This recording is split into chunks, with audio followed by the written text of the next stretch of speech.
থেকে জাল আধার কার্ডের মূল পান্ডাকে গ্রেপ্তার করলো বারাসাত থানার পুলিশ।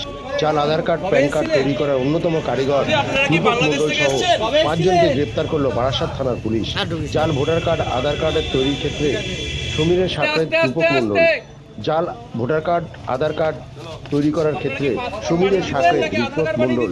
রূপককে গ্রেপ্তার করে জিজ্ঞাসাবাদ করে পুলিশ জানতে পারে তমাল হালদারের নাম। সেই দুজনকে গ্রেপ্তার করে পুলিশ। সমীরের তৈরি করা ভোটার কার্ড, আধার কার্ড নিয়ে বারাসাত নবপল্লীতে নাগরিক শিখা দাস ও তার মেয়ে শর্মী দাস, এই দুজনকে গ্রেপ্তার করেছে বারাসাত থানা পুলিশ।